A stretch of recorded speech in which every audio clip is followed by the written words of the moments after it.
What's up, Sugarfoots? Welcome to ELL 224. Hey, have you guys checked out Zippix toothpicks yet? Because if you haven't, you are a fool and a moron. ZIPPIX toothpicks.com, longtime sponsor of the show. These things are awesome. I've told you about the nicotine-infused toothpicks they have. They've got like 8 different flavors, 2 milligrams, 3 milligrams. Give you that hand-to-mouth feel. So if you're a smoker, a vapor, or just somebody that wants to get that little buzz when you're out drinking, these things are awesome. And trust me, they can really help kind of, curb that craving and hold it off a bit if you do need a cigarette or if you are somebody that does like that. A buddy might actually use them to help him get off vaping too, which is great. And they've got the B12 caffeine toothpicks, help with the hangover. I can't say enough good about them. And the best part is, guys, you can get 10% off your order with promo code ROAR, R-O-A-R, ROAR like a lion at zippixtoothpicks.com. Welcome to Electric Liberty Land, here on the Lions of Liberty podcast, your weekly shot of culture, comedy, and liberty with your host, Brian McWilliams. All right, welcome to Electric Liberty Land. I'm here with the guy you all, I think you've become fairly well known about. He's a fan of the show. He's a supporter of the show, but he's also a leader in the movement, somebody who we have come to love and adore. And of course, that is former state senator out of Maine, Eric Brakey. Eric, welcome back to Electric Liberty Land, my friend. Hey, Brian, I'm glad to be back. I think it's my second time on the program and glad to be with you. Yeah, man. Well, and you're casting from the you said the Young Americans for Liberty offices right now, right? Yeah, I just borrowed some space here where we can have some privacy. But yeah, you're in the Young Americans for Liberty office in Austin, Texas. I figured that I couldn't be looking at your office. It looked nice. Those giant windows with big pull down shades. I was like, this is too fancy. No. My desk has too many papers of unfinished projects sitting on it. So there's always a million things I'm working on. I never have a clean desk. Now that's a sign of it's one of those things where, I don't know if a clean desk is a sign of a clean mind or it's indicative of people that just push shit to get it out of the way. Right. There's two theories on this. Like I try to keep my desk organized, but like one of those, I don't know. It's a like keeping a tornado in a glass jar. It's like there's a lot going on here that definitely is without a doubt not completely organized. At any moment, shit could spin out and take out a trailer park. Yeah. But I understand. I bet you there's a high correlation of those who with very messy desks and those who have way too many tabs open on their online browser. That's me. I find that my stress level in life is directly proportionate to how many tabs I have open. 100%, man. Internet. That feeling of when you accidentally, you're like surfing around, you accidentally hit the close button on the entire, I don't even know, cascade of tabs. And you're just like, oh my God, what am I going to do? I'll never get them back. I'll never get all the tabs back. Personally, I feel a sense of relief when that happens, even if I know that it's going to be a pain in the ass, but it's just like suddenly like, oh, all right, I don't have to worry about those things for the moment. It's like when grandma dies and you're like, well, okay. We don't have to worry about taking care of her anymore. Let's just plan the funeral. Too morbid? Not me. All right. Anyway, so let's get into some stuff you're working on. Because I know, what's funny is the way this came together for all of our listeners out there was kind of funny because Eric had been posted about something about Clubhouse. And I was like, yo, man, tip me that Clubhouse invite. I got to get on there. But it was on St. Patty's Day. So I was completely shit-faced. I mean, like 3 sheets to the wind. I'd been out since 6 a.m. I was out with Jason Stapleton. I don't know if you're familiar with Jason Stapleton. Oh, yeah. I've been on his program once. I love Jason. Okay, yeah. Jason's awesome. So he's a friend of mine out here in L.A. too. So we were out early drinking. And by the time I got home, I was just wrecked. So it came together. I was like, yeah, let's go out of the show. It'll be great. I'll get a Clubhouse. And then, then time goes by. And Eric's like, hey, come on the show. I was like, oh, yeah. But I am happy to have you on the show. So tell me about what you got going on. You said you've had some nice wins for Liberty. Where do you want to start? Do you want to start with the gun stuff and like moving forward for constitutional carry and tying that into what's going on with Biden executive orders? Or do you want to start with the school choice wins you have? Because I love both of those topics. To me are fascinating, and I have a lot to add to the conversation. Well, we're making here. Let's start with the big kind of school choice victory. So, of course, I work with Young Americans for Liberty. I'm a policy advisor, and I work with what we call our HAZLIT Coalition, which is our coalition of 179 Liberty, Ron Paul style state legislators that we have across the country now in 37 states. And is this a Henry Hazlitt reference, or is this somebody named? Yeah, it's okay. It's, all right, awesome. We made sure love every single one of them has a copy of Economics in One Lesson. I love it. But yeah, no, it's named after Henry Hazlitt. It's our Hazlitt Coalition. This is something that is completely new, has never existed before. Really, only kind of came into being over the last 4 years. Because when I was in the state Senate in Maine, you could count maybe the number of Ron Paul style legislators across the country in state capitals. If you were really generous, maybe you could count all 10 fingers on your two hands. But there was nothing like this before. I kind of regret that this all came together after I left office, because I had to wander around, stumble around in the dark, try to figure out the best way to fight for liberty in the state capitol. I didn't have a whole support structure, but we've built that for all these liberty legislators who we've helped get elected. Our liberty activists through Young Americans for Liberty have knocked millions of doors across the country to get these folks elected. And now we're at a point where we have a critical mass of people. We're seeing things pay off. So in Kentucky recently, our Liberty legislators pushed through a major school choice legislation that was actually vetoed by the governor. But not only were our legislators championing this, our activists were working the phones, calling people's constituents, putting pressure on the squishy politicians to vote the right way. And we passed major school choice legislation in Kentucky. The governor vetoed it. We overturned his veto. That's amazing. And I got to think, when you talk to people, it always fascinates me, because I have friends here in LA I've talked to about school choice, right, and about voucher systems, and they've actually tried to make an argument against me. And these are the most left of the left, but it simply is an argument that doesn't hold up under any level of scrutiny. If you try to argue that you shouldn't have school choice, you shouldn't put the power back in the hands of parents, and that the outcomes aren't drastically different. Like, I know Phoenix, for one, has school choice programs in place that you've seen the difference between minority groups and how much these kids excel with that school choice. So I'm curious to see, do any of these people, when they're making outreach, and I'm sure they work off a little bit of a script and they know what they're talking about, but I have to think that when you can reach people direct like that on the phone, there's, there might be a little bit of pushback, but it must be a fairly easy win from a logical perspective once you can get somebody on the phone and just give them the basic facts of school choice. Right. So it's I think especially in this day and age, with everything that we've been through over the last year, and people have seen how much the public school systems have been failing, largely because of the unreasonable nature of the teachers unions, where everyone's going through the motions of the kids learning through this virtual learning, but everyone knows the kids aren't really learning, that the system hasn't been working. But by the way, sorry, I'm just going to interject here real quick.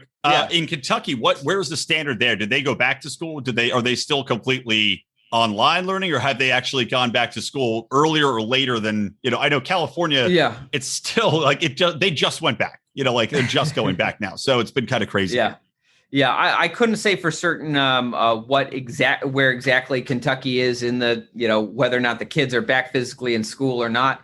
But I can tell you that the kids are going to be getting access to, we passed a major educational savings accounts legislation. So now awesome. The state dollars were funding the students rather than the institutions, and parents will have a lot of choice. And this is, of course, how you increase the quality of education is, one, you have competition so that the schools actually have to meet the standards that their customers, the families sending their students there, want. But also a recognition that, I think this is one of the beautiful things about school choice is, there's this idea that I think it's a flawed idea that there is such a thing as, a perfect model of education when there isn't. Students learn differently. We need a diversity of different models that are available. But when you have everyone forced into kind of one system, every school tries to aspire to be the same thing rather than trying to be the best at a particular niche of education.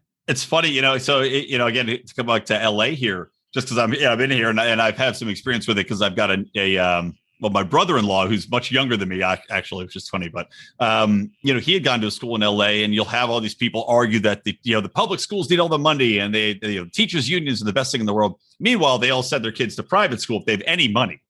And to your point, it's the good and the bad of this, but it also comes to, holding people accountable. There are these schools that are charter schools here that they have different methods of learning, which I agree completely. Right. It is very important. And, I know for me, I was always able to glob onto things fairly quickly, but, some children need different methods, different patterns. Some people might be visual or audio-based learners, etc.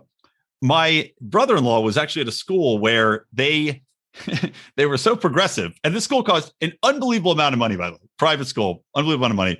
And they never taught him to read. He was like, and they thought he had some learning disability, right? Because this super progressive school taught him all the other bullshit, how to treat other people and yada, yada, but never taught him to read. And as soon as they took him out of that school, he immediately learned how to read. No problem whatsoever. Point being, though, is that, whenever you get these people and nail them down, that express all these viewpoints, like I was saying, that public schooling is the only way to go, that the worst among us have to be pushed into these public institutions, which to your point are never held accountable and are always basically catering to either the lowest common denominator or making something so generic that it can't possibly educate everybody to the best possible outcomes. Whenever they actually get to the point where they want to put their kids in schools, it's always a private school, or charter school, or they find some way to skirt the system to the point where rich people in LA will actually get apartments in better school districts to try to skirt their way around it and, place their kids. Yeah. So it's a million different ways to get the best outcomes while denying it to these general population people. Yeah, and you would think that on a certain level, people would recognize kind of the hypocrisy, or at least they would recognize their own hypocrisy. I don't know how these individuals get around kind of this having this realization that if it's good enough for their kids, it should be good enough for everyone's kids. They must be drunker than I am most of the time. That's the only thing I could think of. Just stay wasted, and you don't have to think about these things.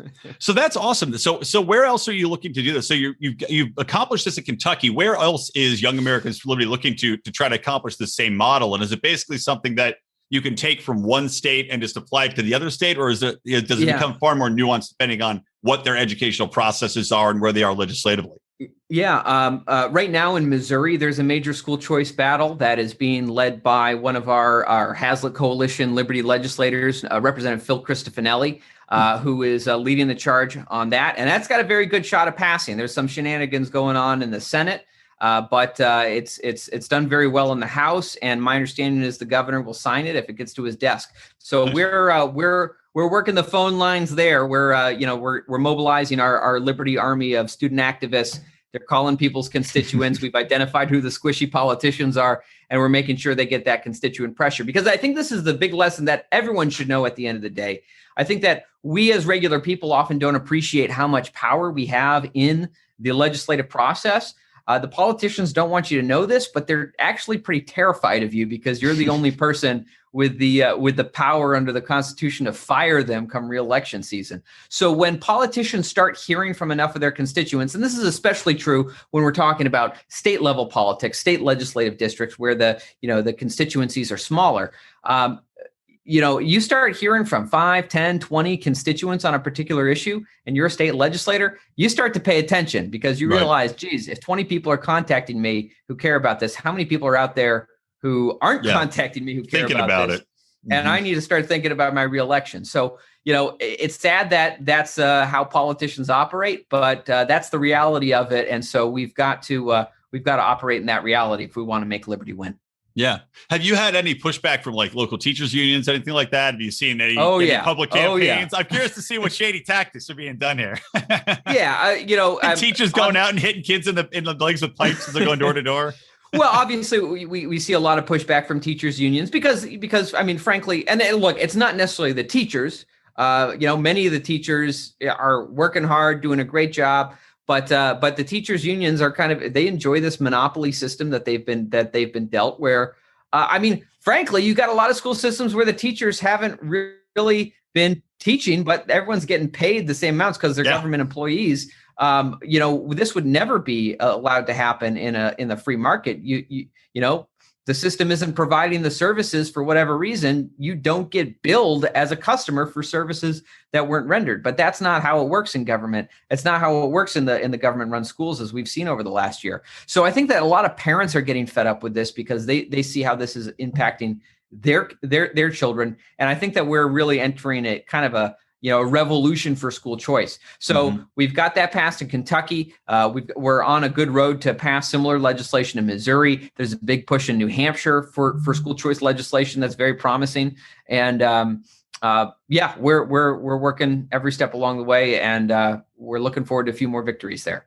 Yeah, no, it sounds like it. And like you said, this is an issue where people can have a certain political bent, but when it comes to your kids' education, I think that's one of those things. It's like it strikes such a very specific chord with people because you're no longer talking about broad-based economics. You're no longer talking about broad-based, giant swaths of the population. Oh, think about the children. It's like, oh no, think about my kid. When you see your child being denied educational opportunities, that's a way you really can cut through the bullshit and reach people, I think, much more prolifically, because you're talking something, it's like people that start charities. Nobody starts a cancer charity until they get cancer, and so it's this is what's happening with these kids. They see their kids having a terrible education. They go, well, shit, if it's my kid, then it's time for me to stand up and take notice. And now that they have the education, because I was having a little bit of a conversation. Actually, I was on, give these guys another shout out, but I was on Biting the Bullet podcast, and we were talking about whether or not you'd rather have a population that stays ignorant, or and then you could easily manipulate in one way or the other, or you'd rather have a population that is woken up, and kind of going back and forth on that. But this is one of those issues where you can educate an ignorant population that has been completely brainwashed by mainstream propaganda and unionist propaganda for so long, and now you have a chance to really break through. Yeah, oftentimes I think if you poll school choice, it polls incredibly well. But the problem is, on this issue, sometimes it works to our advantage. But the problem on this issue is that, public policy isn't actually driven by, what the people want.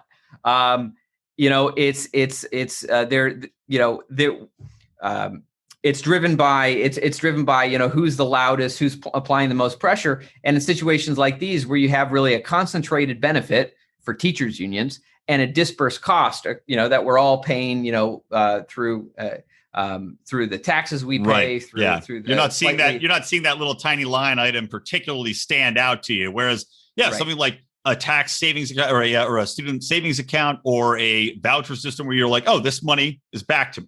I can see this money. I can use this money. Yeah, it's much more tangible benefit in that way. Right. So I think the challenge we always have when we're advocating for liberty in whether it's on Washington, D.C. or in our own state capital or even in your local, city hall is, those who are receiving very concentrated benefits at the expense of everyone else, the special interests, they have a very strong incentive to lobby, to spend what they need to get that concentrated benefit. So we got to get the rest of the people involved in fighting back and pushing back. And that's what Young Americans for Liberty is doing. And that's why not only are we passing school choice, we're transitioning to the next topic. We're passing constitutional carry and advancing gun rights across the country. Yeah, let's get into the constitutional carry. But one question I just want to ask quickly about Young Americans for Liberty, and I don't know if you know this answer or not. I don't know if you're pay grade to answer this question or not. And if so, just suddenly pass and start talking about Mickey Mouse or something like that. But I was curious to see if Donald Trump obviously lost, and I was curious to ask if you've seen people get a little bit disenfranchised that you're working with, if Young Americans Liberty, if you've seen numbers drop, or if you've seen people say, this is bullshit, or they're so now turned off by the Joe Biden administration, what's going on there, that you're seeing a bigger influx of younger people say, we're fed up with this and we want to fight back. Yeah, I mean, I think that we're having our best year by a lot of metrics that we've ever had. Oh, so awesome. So this year we're having our national convention. It's going to be August 5th through the 7th in Orlando, Florida. It's Revolution 2021. I will look for my invitation to speak. We actually were invited last year, but they canceled the damn thing. Yeah, well, it was the city of Dallas canceled on us 72 hours before. People were like in the air. People were flying down. City of Dallas says, "Oh no, COVID." It was actually a whole long story there. We're still in the process of suing the city of Dallas. That's ongoing. As you should. But this year we've gotten more applications from students to attend than in such a very quick period of time than we've ever seen. I think part of it is the fact that people are sick and tired of being stuck inside. They're sick and tired of the COVID tyranny, and people are just excited for an event that's in person. But also, I think that people are. Look, when we are under a Joe Biden administration, which is an administration that kind of brings together, really, actually, when you think of it, kind of the worst of the Democrat Party the worst elements of the Republican Party as well. Like the neoconservative movement, our ancient enemies have gone over and joined the Joe Biden camp. We're in a perfect position to be the counter force to deliver the message to counter the Joe Biden administration. And we're seeing this, piece by piece. What is his agenda? It's running up the debt, more wars, and going after our gun rights. And so these are all things that those of us who believe in the Ron Paul liberty message are very well poised to counter. Yeah, most definitely. Well, one more thing too, I want to get into the gun stuff. So like we're talking about, he issued these executive orders. We'll get to in a second, but just talking about, the younger people getting involved. I'd voiced this theory, and this is unproven. This is just kind of me talking to other people, but I've said it a few times on the show and on other podcasts. It does seem to me that, maybe the older college kids, maybe they're too far gone, or the people that are the millennial generation, but some of the younger people coming out of high school, some of the freshmen, the sophomores in college, these people too seem to me that they're rejecting a lot of the mainstream politicians on all sides. The establishment GOP, the establishment left, and up into and including the ultra progressive left, the AOCs. It's from what I've seen, a lot of them are rejecting this outward wokeism as well. And I don't know if that's from a different way of learning, of a different way of not adopting mainstream media sources because they're not into MSNBC. They're not watching CNN. They are a digital age and a digital generation, and the way in which they get their information is quite removed from what we'd think of as a traditional way of learning. And I'm starting to see people really push back, and it comes from these people that are now 16, 17, 18, 19. So I'm curious to see if that is something you're seeing, like those age groups kind of gravitate more towards, saying no more of this lockdown shit, no more infringing on my rights, and I'm not going to just adopt this wokeism. I'm gonna. It's like you rebel against whatever the popular culture is, right? And they're rebelling against what is popular culture, and that is wokeism right now. I don't think that we will necessarily know for a long time kind of the full aftermath of everything that people have been through this last year. But I do think we've seen a lot of people, of course, who are just looking for government to tell them how to live, day to day. Like, can I go outside? Can I not go outside? But I think we're also seeing a lot of people who are waking up because of this and realizing how absurd this past year has been. So I think in a certain way, there is a lot of opportunity for there to be a libertarian moment coming out of this. That just like Ron Paul woke, me up and a lot of folks up, just how crazy society went over the last year during the COVID pandemic, how much authoritarian government we got in so quickly, I think is been a wake up call for a lot of people too, who we never imagined it could get this far so quickly. Yeah, well, and of course, BLM riots where the cops were standing down and doing nothing. So that probably helps with mostly peaceful protests as there are buildings burning in the background. Right, it's just a guy walking up as I see an anchor on fire himself. It's like it's fine, it's peaceful. So tell me about the constitutional carry wins, because I do think that I'm sure those wins, they were without a doubt you're leading the charge, but I have to think that some of the gun activism that's been going on in the Biden administration and the fallout from the BLM and the cops standing down probably has made it a more fertile ground to get protections in place for gun rights. Yeah, well, I'll tell you, this is an especially important issue to me. I was when I was in the state Senate, I sponsored constitutional carry, and we passed it in the state of Maine. We were the 6th state in the country to pass it back in 2015. And there were all these predictions by the Michael Bloomberg funded anti-gun groups saying that if we pass constitutional carry, which basically just means that you can carry a handgun open or concealed without the need of a permission slip from your government. Right. I mean, it's basically it's just fulfilling what the Constitution already says that we have the right to do. Anyway, they told us that we would become the Wild West. There'd be blood running through the streets. Literally rain bullets every Tuesday. Yeah. It was just going to be like, it was going to be a war zone. We actually went from being the second safest state in America after Vermont to becoming the top safest state in America. And 4 out of the top 5 safest states in America are all constitutional carry states. I think it kind of proves true. An armed society is a polite society. Yeah. But just to kind of get kind of an understanding of how slow the progression was for a while, and we're just really speeding up really quickly. Vermont was the first constitutional carry state, and they were just constitutional carry states since like the 1700s because they just never passed any gun control since they were founded. Several decades ago, Alaska became a constitutional carry state. Then like around 2010, you get Arizona, a few other states. Maine in 2015 is number 6. But in the span of 6 years, we are now at 14 new states have become constitutional carry states. This year alone, Montana, where some of our Hazlitt Coalition Liberty legislators were co-sponsors and helped push that through in Montana. In Utah, it was one of our legislators there really helped with that effort. In Iowa just passed it. And in Texas, you would think that Texas would be like the first constitutional carry state. They've got like this reputation for being all for gun rights. I tell you, they're not actually as good as people like to think that they are. But there's a real shot that Texas becomes a constitutional carry state. I was just testifying in committee on that earlier this year. So this is happening across the country. I think that one, it's a reaction to so many states have done this already, and the sky hasn't fallen. In fact, these states have become safer, not more dangerous. Yeah. Part of it is, of course, we did see kind of violence in the streets over the course of the last year, and people, even liberals started going out and buying guns because they realize you need to be ready to defend yourself. You never know what could happen.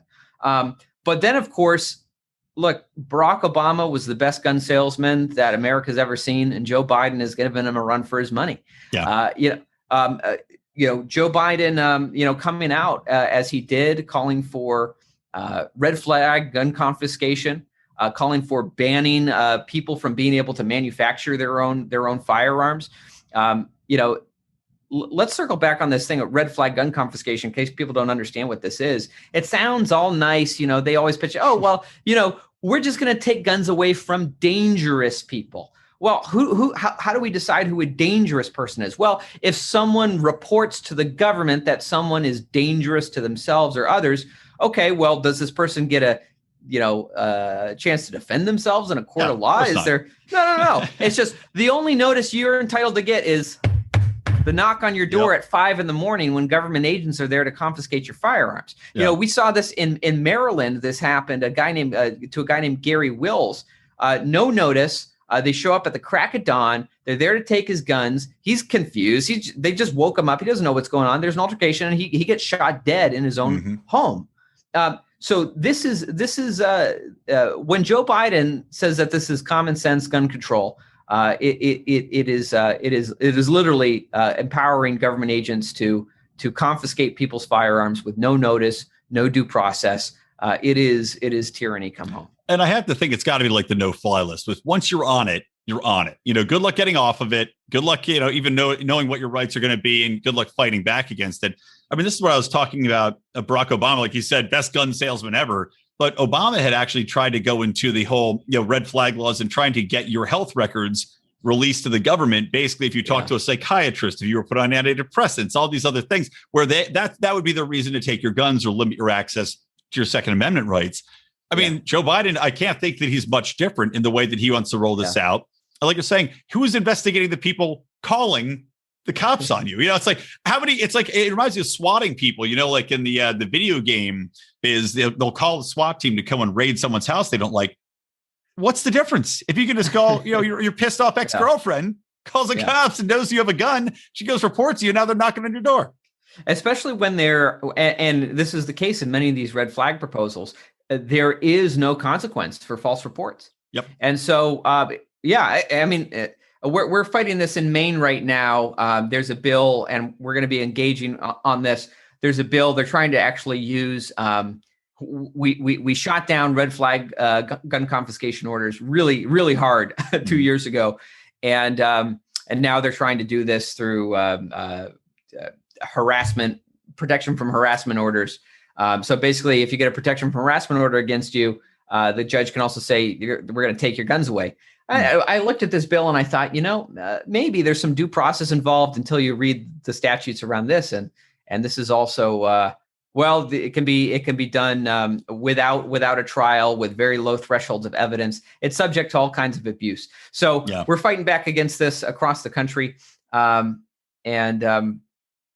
think this is going to be one of the major Second Amendment fights of our time. Proactively pushing constitutional carry and defending against these red flag gun confiscation laws. Yeah, well, God bless, man. Keep it up. I mean, it is something where, like you're saying, the due process is removed, and also when you get into the red flag, a lot of these things are completely subjective. How do you? And this is why I don't want government involved in it. Who determines what acting crazy is? I mean, we've seen people file complaints on every level when people have, not even raised their voice, or we're in an era of microaggressions, right? If microaggressions are seen as something insane and crazy, how can we say that somebody getting triggered or microaggressed or feeling that they are under threat is something where you can now call the police and have a gun taken away? It is ridiculous on its face.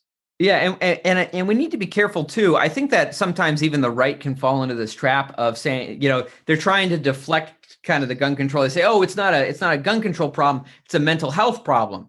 Okay, well, I think there's some truth to that. But we need to be careful too. I've seen proposals kind of building on this, but it's basically like going into people's medical records, saying, if you saw a psychiatrist and they diagnosed you with depression, that this can be causes for suspending people's Second Amendment rights. Yeah. I think this is a problem for many reasons. One, it creates basically, second-class citizens, where if you have a mental health issue, you suddenly don't have a right to defend yourself.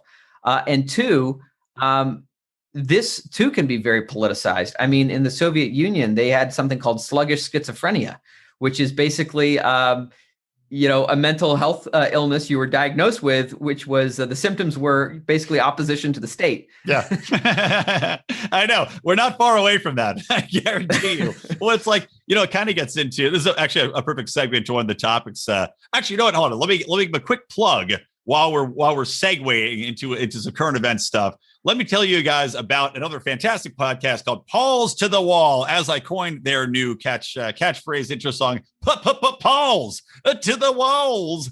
Paul's to the Wall is an awesome show hosted by two libertarian brothers, guys. They've had an awesome guest, Jason Stapleton, who we were talking about, has been on the show. Gene Epstein, my nemesis for calling me the alternate host of Lions of Liberty, has been interviewed on that program, as have many other leaders in the libertarian movement. You got to listen in, because these guys not only talk about libertarian concepts, but also they're funny. I've been on the show. Trust me when I tell you, they like to laugh. They're great, funny guys. But also they're talking about other topics in general. There's whatever pops into their minds. They could teach you how to cook a hot dog. They could teach you how to barbecue. They could teach you how to field dress, a deer carcass.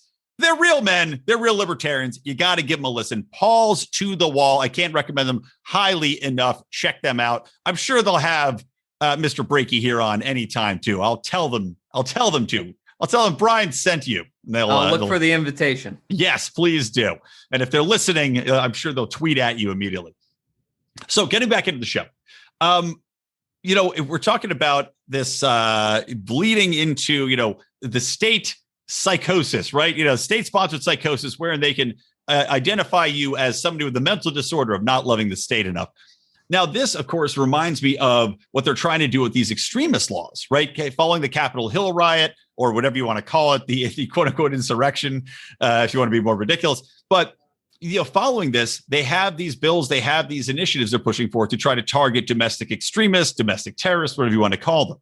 We just saw a fascinating instance of this playing out with AOC, everyone's favorite bartending senator, wherein she had done some, she does these kind of Instagram, I don't know, chats, or somebody had interviewed her on the concept of Israel and Palestine.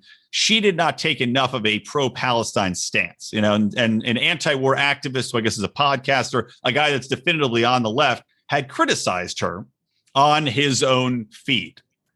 He gets a knock on his door a couple days later from the California Highway Patrol, right? CHIPS officers who had been sent by the Capitol Police.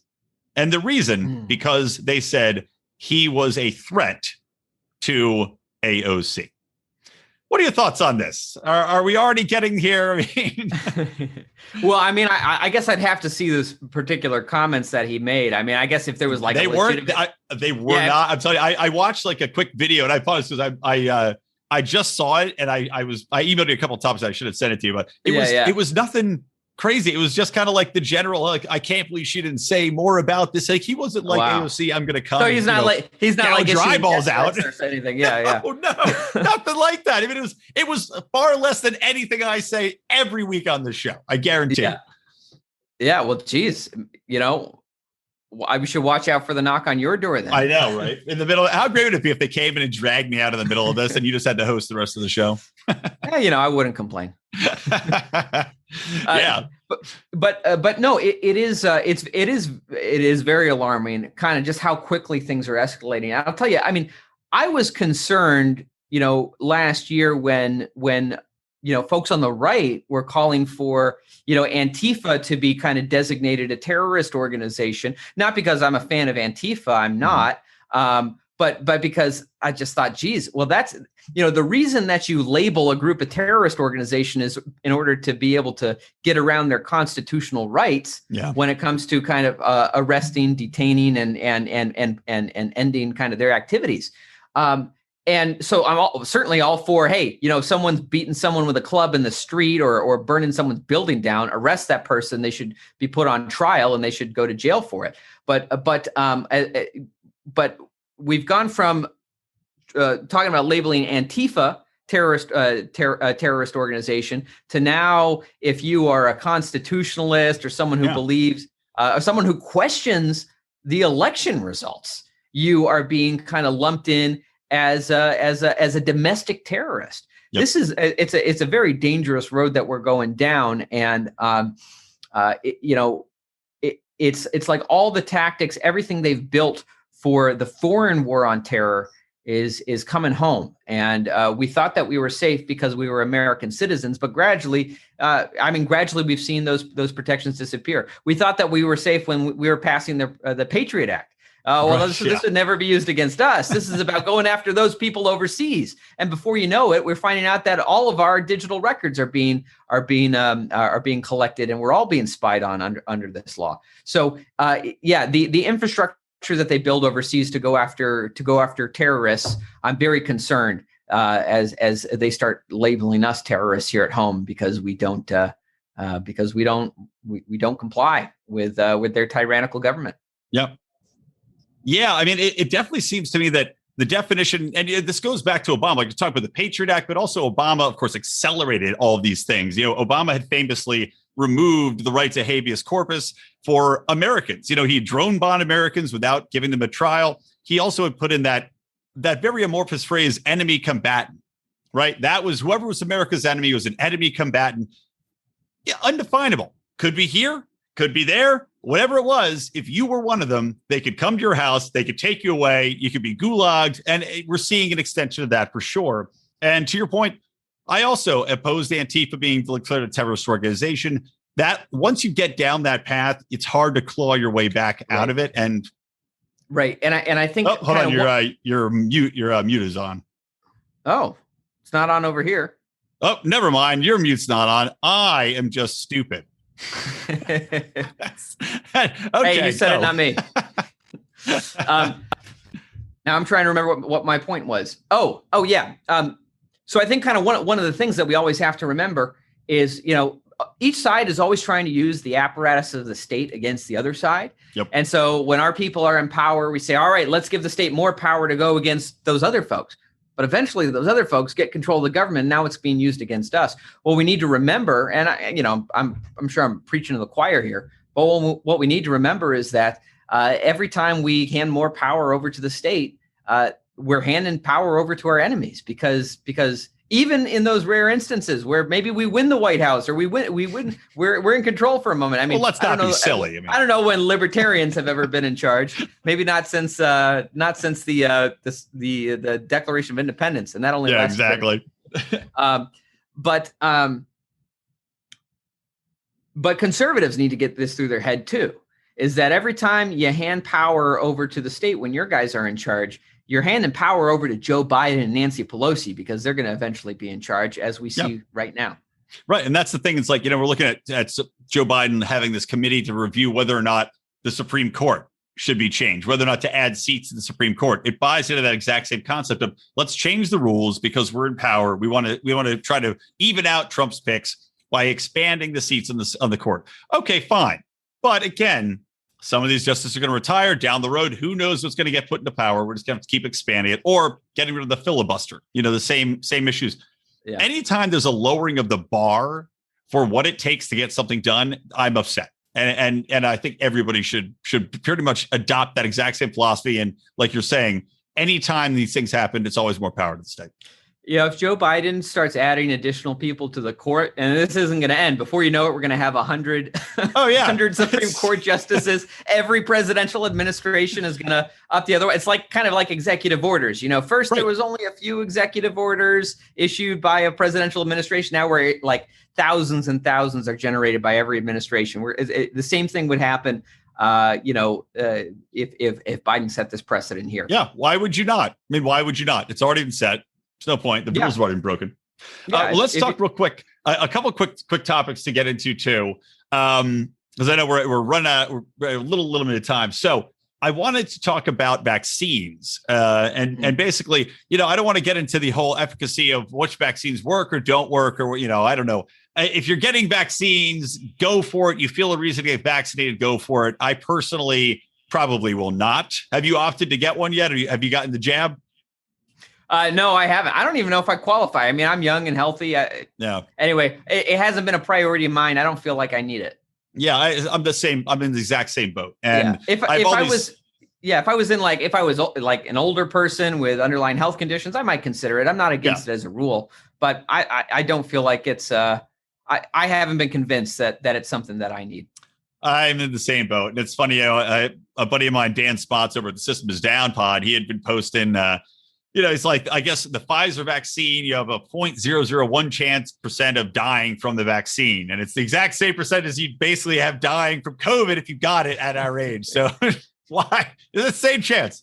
But, the worry, of course, is that we're creating this case society or caste society, wherein you've got the vaccinated who are able to go around. They're able to have access to all of the amenities that we're used to. They're able to travel. They're able to buy groceries, yada, yada, on and on. And how that creates a very definitive line in society. And people say, this is ridiculous. You guys are crazy, you libertarians.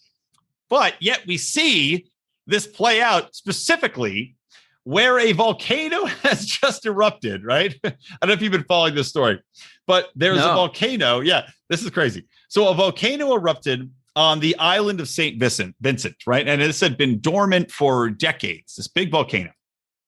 So it erupts, 6 mile high ash, sulfur. Basically, you're living in hell, right? You're being ash is falling around your heads and blanketing your children.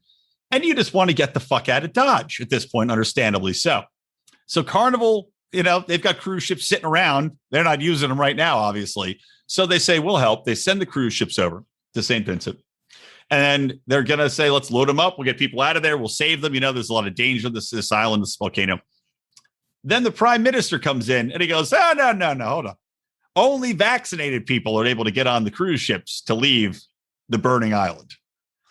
So you're literally seeing the real life situation play out of people. Basically, if you didn't get a jab of a vaccine for a virus that you're, 99% survival rate under the age of 75, you are now doomed to possibly die in a lava flow. Your thoughts? What do you even say to that? It's amazing to me just how absurd things have gotten so quickly. Yeah. It seems to me that, I'm not against people getting the vaccine. If you want to get the vaccine, you should have every freedom to do it. I wanted them to be available, accessible to everyone who wants one. And once we're at that point where it's available and accessible to everyone, whether people get it or not, we should be free to open up and just resume our lives. Because at that point, everyone who wants the vaccine has got it. And those who want to take the risk, those who think the risk of COVID is less than the risk of the vaccine to them, they could be making the right decision or wrong decision, but that's their risk to take on themselves. But it's amazing to me to see that even with the vaccines, they're saying that we're going to have to keep wearing masks and keep staying under these lockdown orders. Yeah, ridiculous. It just kind of goes to show no government ever gives up power once they have it. Yeah, we've got to demand it back. Right. And that's the terror of the vaccine passports, because once you have it, and they're talking now about software updates, right? That's the way we're supposed to look at the vaccines, software updates. So now you get to go in and get a jab every 3 months. The government continuously is going to track you wherever you go. They're going to continuously have access to your health information. I mean, this is a terrifying prospect and on all fronts. This is how you treat cattle. Right. Yeah, exactly. And but to your point, this is a circumstance which is so absurd to literally deny people rescue because they do not have a needle jab. And they said, even if you're recently vaccinated, you can't go on the boat because you might be woozy.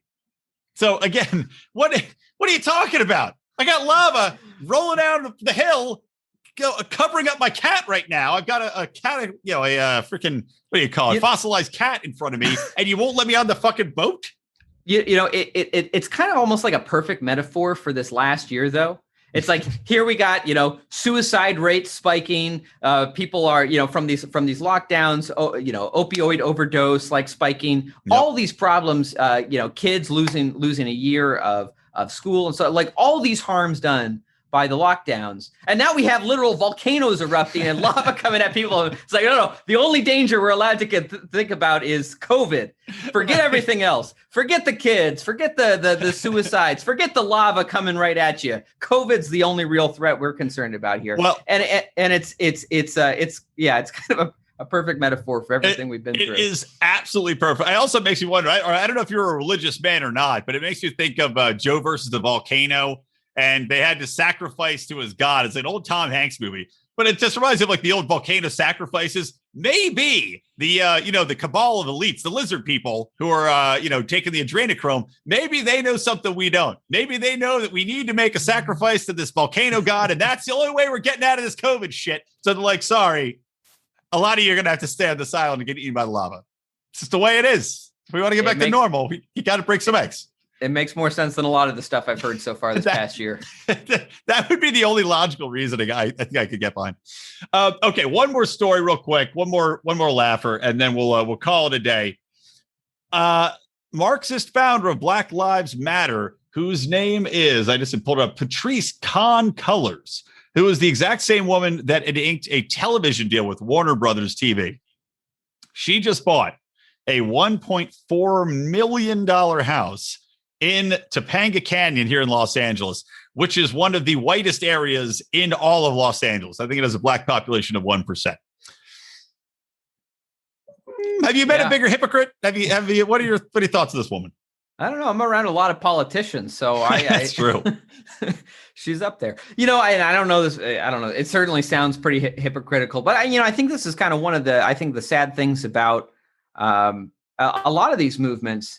Is, look, I think that, there were some real legitimate grievances that folks who, got involved in the Black Lives Matter movement had, there's real incidents of police brutality and lack of accountability. And those are things that need to be taken seriously and addressed. And, we need to, and libertarians, I think, have some of the best solutions that we can work on there.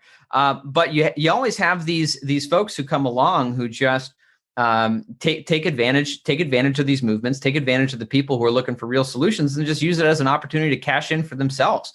So I hope that those who have invested and were involved in Black Lives Matter because they believe in that movement, I hope that they look at some of these leaders taking advantage of them and their dollars that they put into it, and realize that they've been had and hold those people accountable.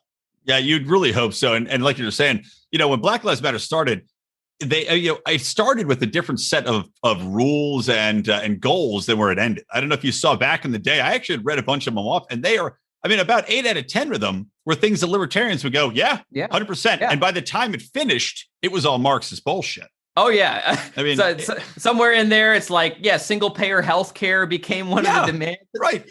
What is this? White property, people had to give up their property if they were white, got in there. It's just all sorts of crazy. Right. It reminds me a little bit of like, when the Tea Party was going on, like the Tea Party started, it's like, hey, this is about, the economy, and it's about these damn bank bailouts, and they're trying to take over our health care and all this and all that. And before you know it, there's people, it's like, and then suddenly it's about immigration, and there's like, where's abortion coming into all things that we can all have legitimate opinions on, but that's not what the Tea Party was about. And so you kind of see, I think, some of these kind of organic grassroots movements, people come in who have their own agendas and do what they can to co-opt it. Yep, without a doubt, man. So yeah, hopefully this wakes some people up, and hopefully, to your point, we get to see some people pushing back. Maj Touré does awesome work, obviously, in getting Black gun rights at the forefront. I'm not sure if you've been working with him at all, reached out to him to see if there's anything you could do with kind of teaming up in some of the Black communities, but it is amazing that they try to, Black Lives Matter wants to defund the police, and not that I'm a fan of police in general or police unions, privatize them all, but it is interesting to see that the communities that are most affected by defunding the police are Black communities. And they're also the more against it than majority of communities. Like 75% of Black communities are against defunding the police. That having gun ownership in these communities would help. It goes on. And of course, BLM as a platform would be against, and school choice. They'd be against school choice. They'd be for, gun restrictions, and they would be for defunding the police. All things that were contrary to everything that the movement should stand for. Yeah, I mean, you look at support for things like school choice among the black communities, especially urban communities who get a real raw deal for their kids in education. And, it reminds me kind of ironically, I think there's so much of kind of white liberals, white splaining to the Black community, telling them, what's in their best interests, rather than you can look at the polling numbers and see support for things like school choice. So, I mean, what else is new? I like white splaining. I'm going to start using that more. Do you think that up or do you steal that? I think I've heard the left use that term against folks on the right, but oftentimes the white liberals are just as guilty of it. As I think by far more so. Well, let's start using it. All right. Well, final thoughts. Where can people find you, follow you? Where can they help out what you're doing and what you're working on? Yeah, so you can follow me as an individual on Twitter with Senator Brakey. You can find me on Facebook. You can also check out Young Americans for Liberty at yaliberty.org. If you're a young person and you're interested in attending our national convention, Revolution 2021 in Orlando, Florida, we're going to have some big speakers, a lot of student activists, our great liberty legislators. Then you can apply to attend on our website at yaliberty.org. And of course, we're always looking for more people to get involved in the fight, help make liberty win elections, and take the fight into the state capitals. You can sign up we've got plenty of job opportunities for young activists. You can sign up there at yaliberty.org as well. Awesome. And I expect that speaking invite. So work on it, Aaron. I'll put in a good word for you, Brian. Like I said, we were invited last year, so it's somebody out there already knows about us. All right, man. Well, this has been fun. Awesome getting to talk to you just on one-on-one instead of in a panel format. So good to hear all the things you've been doing, and we'll definitely do it again, my friend. Awesome. Thank you, Brian. There you go. Big thanks to Eric Brakey for coming on. Love that guy. And you know what else I love? Coffee. I love the way it makes me feel. I love the jitters it gives me. I love the heart palpitations I get after I go and work out at the gym. But you know what? One of the coffees that I think avoids that, helps me because it's so damn good and so damn smooth, doesn't give me the heart palps, is Lorenzotti Italy. You can find that at lorenzotti.coffee. And if you use promo code ROAR, you get 10% off your order. Check these guys out. They're libertarian entrepreneurs who found the best beans. They literally went to Italy, sought them out, brought them home, and have made quite the coffee for you. And of course, have been longtime supporters of this show and are members of our Lions of Liberty Pride. So check them out, lorenzotti.coffee. Not only that, though, they're entrepreneurs. They also can help you if you want to try to get a coffee business off the ground. They can help you with financing. They can help you with getting that machine in if you want to start your little coffee shop up. Now that we're welcoming society back to the way it used to be. So check them out again. Promo code ROAR to get 10% off your order at lorenzotti.coffee. Otherwise, guys, that's going to wrap it up from me, Brian McWilliams, from the Lions of Liberty. Always remember to listen to Mark Claire on Mondays with his flagship show. And let us never forget that Monday's show this past week, Mark was on there doing a little bit of a Ask Me Anything and admitted that he has, and I quote, the utmost respect for Brian McWilliams. Touching, heartfelt. Tearing up a little bit. Thank you, Mark. Thank you.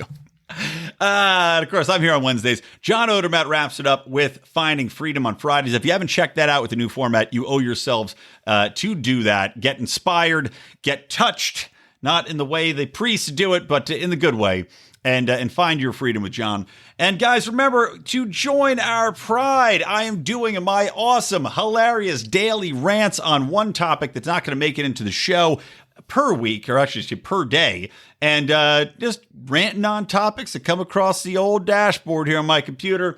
I'm doing those daily. It is called Good Morning Fuckhead, and I'll play you the intro song on the way out just so it gets stuck in your head. And you can join as little as $5, guys. Patreon.com/Lions of Liberty. Join us, won't you? And then come join us in the private Lions of Liberty Facebook forum, which Eric Brakey is in, so he can chat with you. Come say hi to my guest today. All right, guys, peace out. Good morning, fuckheads. Good morning, fuckhead. Who's the fuckhead? Is it me or is it you? I don't know. Let's talk about crap. Good morning, fuckhead.